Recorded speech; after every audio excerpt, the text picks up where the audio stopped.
Hello and welcome back to Inquisitor Martyr. Last time we kept going with the Ivory Void Crusade.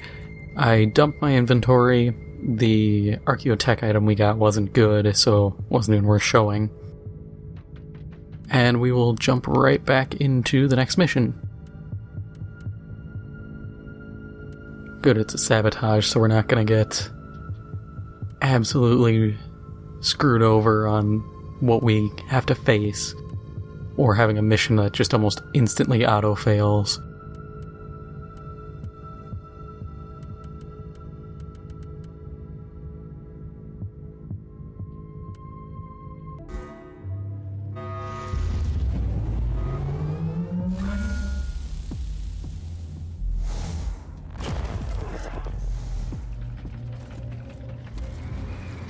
So in recent gaming news, Embracer actually shut down some of their studios and canceled some of their projects.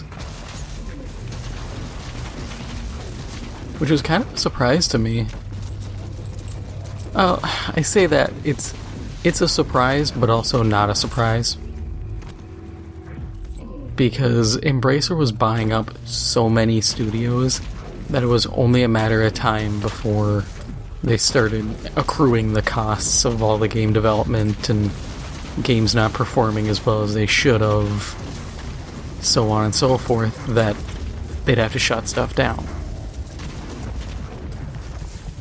Which is kind of the same thing we're seeing with like Disney, where they've bought so much stuff and they're coming to realize, oh, we actually can't afford all of this. Personally, I hope that Embracer and Disney kind of do the same thing and have to sell off a bunch of stuff. The same as a lot of these companies, because we see that with Microsoft. If we're still waiting on we're waiting as of the recording of this video to see how this Activision Blizzard buyout goes on and if it actually happens or not. But I could see Microsoft, even with all their money, eventually being like, look, we actually have a lot of crap, and I can see them shutting down a lot of stuff. If you look at Activision as a whole, buying it, let's say the main 3 COD studios, the previous claims are correct in that they have 1,200 people each. So right there you're buying 3,600 staff. Now, let's say Toys for Bob, I think it's like High Noon Studios. There's like 4 or 6 support studios. Let's say it's 4 support studios. At, let's say, 200 per studio,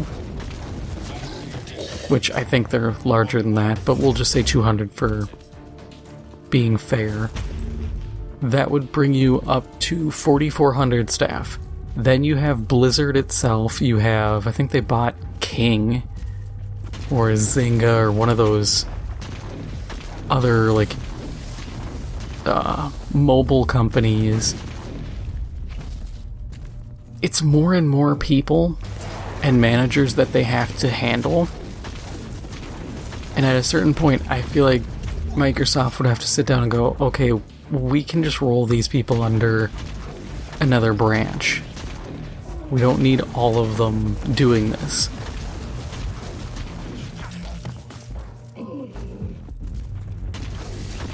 The only advantage I think Microsoft has is they have literally Windows money.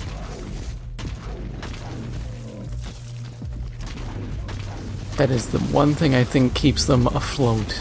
Otherwise, the sheer volume of purchases, I think they'd eventually have to get got with all this crap.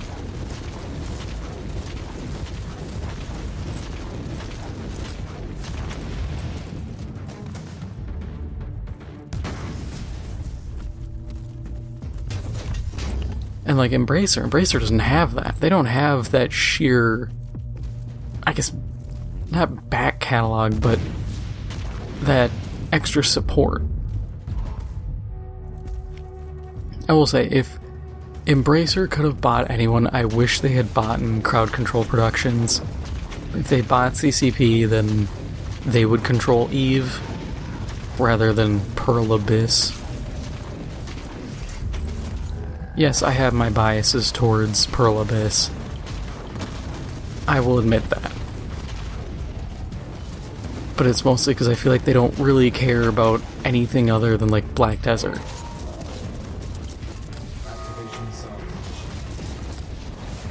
Granted, I'm also critical of CCP. I think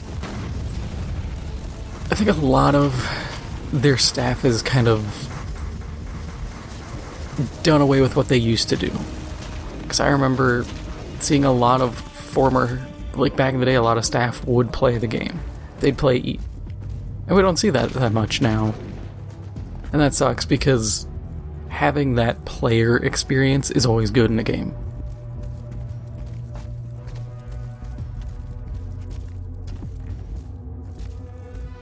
Because a dev can sit here and go, oh, well, the data shows that this is fine. And the data can tell you one thing, but you can hop into the game, grab a gun or a vehicle or whatever, use it and go, oh god, this actually sucks.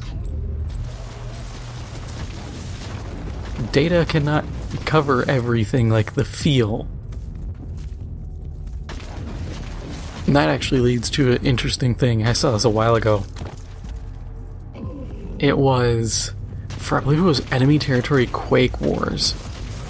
They had a balance issue it wasn't Quake Wars, it was Wolfenstein. Way back in the day, they had a big balance issue with, I believe it was the Thompson. I think I told this story before, but it's always an interesting one. Great game design story to share. But what happened was they kept getting reports that the Thompson was overpowered. And the funny part was, it had the exact same damage profile as, I believe, the MP40. The difference was the sound. The gun was louder, and that made it so players felt stronger, and that has, and it is proven, a psychological effect on a player. I've said that is similar to, like, war drums, where you can, through war drums or through music, change your own aggression level. I've done that. Prime example for me was playing Destiny 2 years ago, doing Iron Banner. I was doing really good, and I was able to keep momentum and keep a streak going because I started playing Raining Blood by Slayer. Classic to have playing when you're just ripping through dudes. But music can have an effect. Sound can have an effect. Because you, like I said, you feel more powerful, you feel like you can handle situations, and you're more willing to throw yourself into an aggressive position or an aggressive move. And rather than being like, oh, I don't know if I can handle this, you're like, yeah, I'm geared for this, I got this. And that confidence can improve your performance. But so that's just a really big side tangent, but it's really interesting to figure out and understand. But yeah, the Embracer stuff, I don't know like what games got canned. It's the curse of these were probably not very far in development, because if they were, they likely would have handed them off. But I'd still be interested in knowing what was planned and what got canned.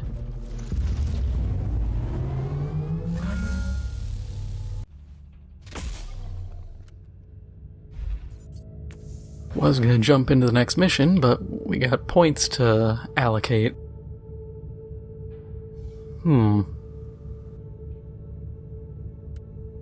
We'll just keep going into bionics for that. A lot of garbage, yep. 2 passive points to put into something.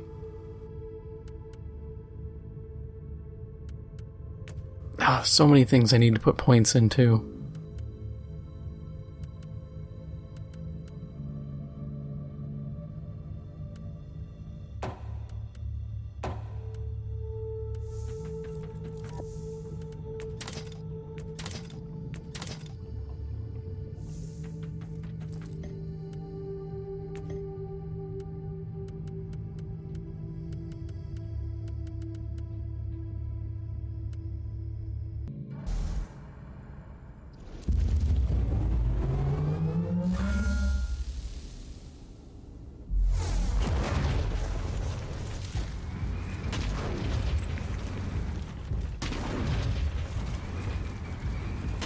When I saw the cancellation, like the studio shutdown, though, I was worried because I think Focus Home Entertainment is part of Embracer, or it's them or Saber. I think Saber is, but I don't remember if Focus Home's like a subsidiary or not.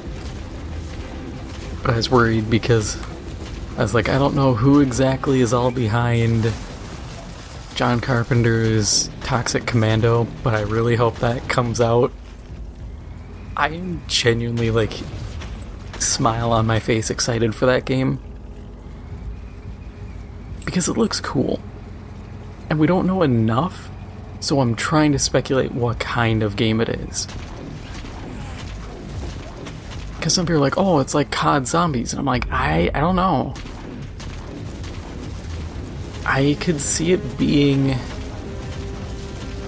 COD Zombies-esque. I could see it falling more in line with some design elements of like Killing Floor, where your difficulty sets the enemy health and stuff, so you're not stuck with like, oh, it's wave 10, now the zombies take more bullets to die, without any, justifiable excuse.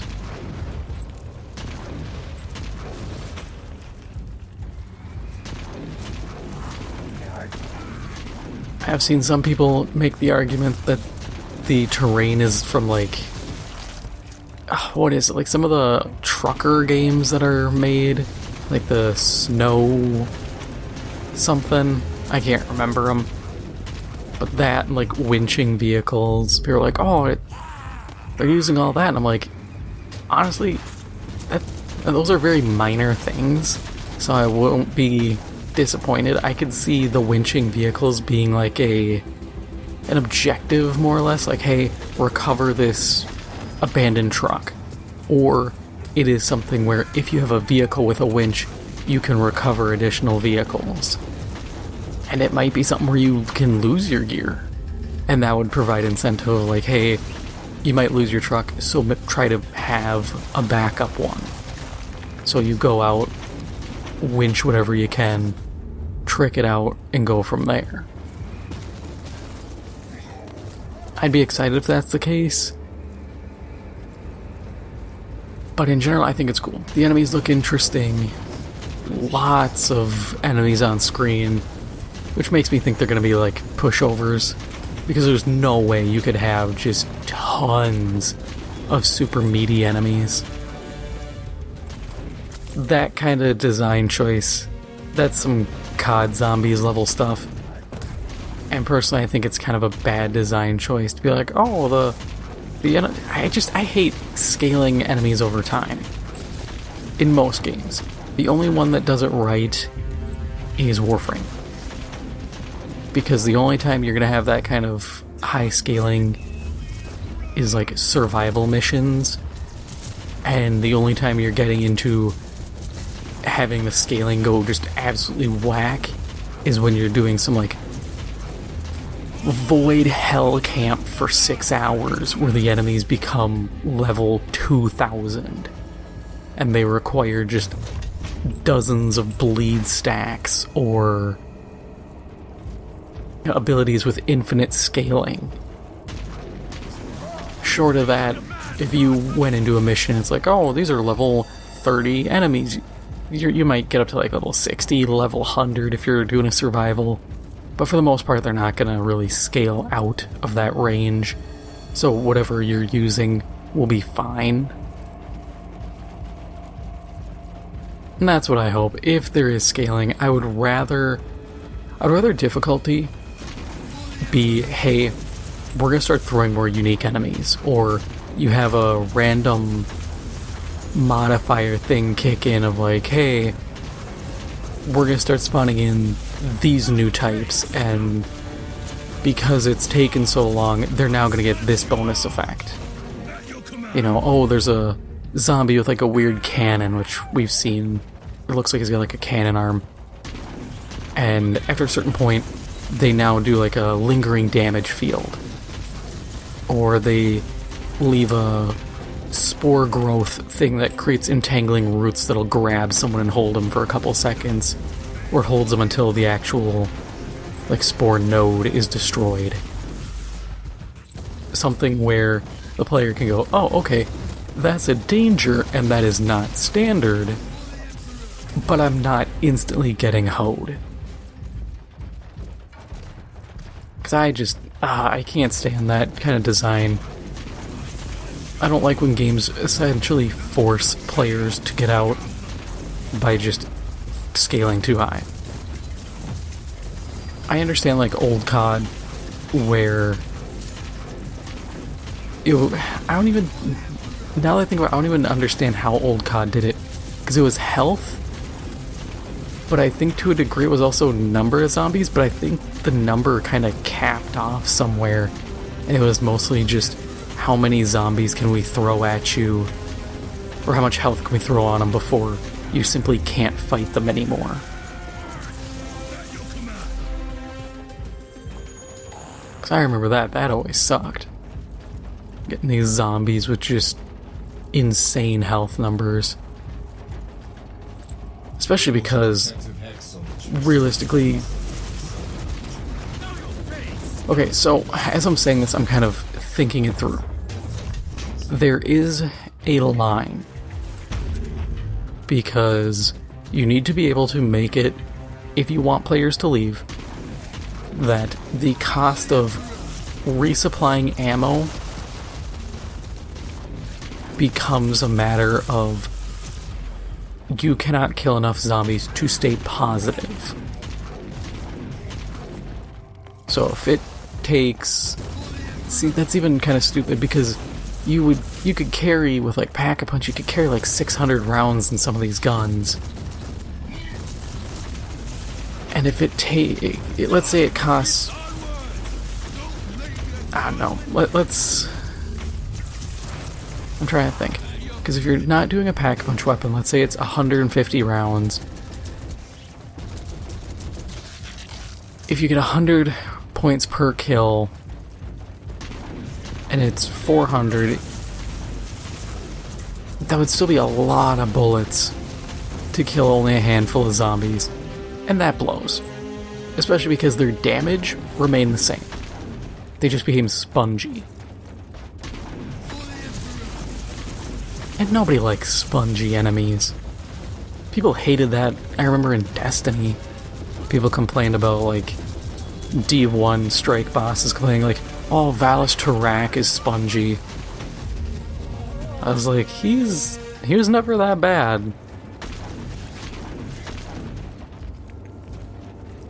Granted, there is a difference between something like Call of Duty Zombies and a game like Destiny. Looter shooters have their own kind of set of rules.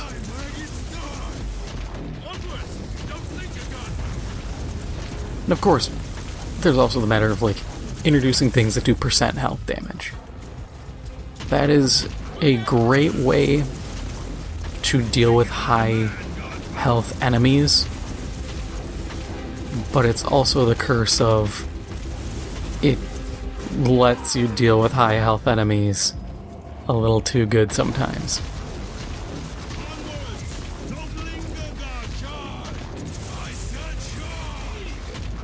Prime example being, or well, it's not even percent health. I was gonna say you had stuff like Warframe, but Warframe bleed procs were true damage. And of course that's gonna break things. True damage is insane. That's unmitigatable damage.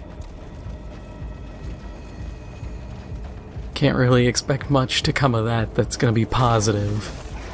It's good, but when you add tons of ways to introduce it, it starts to really begin to fall apart pretty quick. No, I want you over there, but...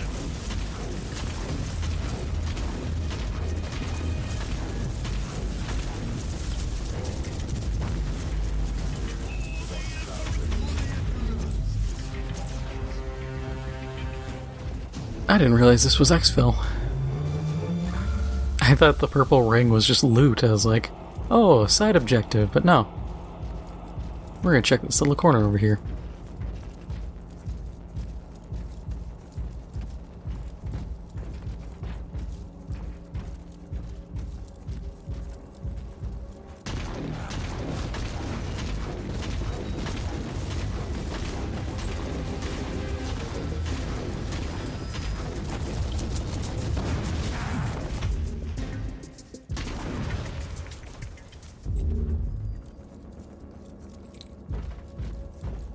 Okay, that's all.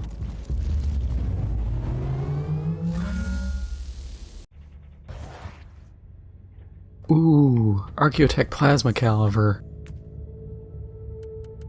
Got my interest. Okay, so it's already kind of losing me. Yeah, it sucks. We still don't even know what the main effect of this Plasma Caliber is. Oh, that's such a bummer. I would have really liked that, but... oh well.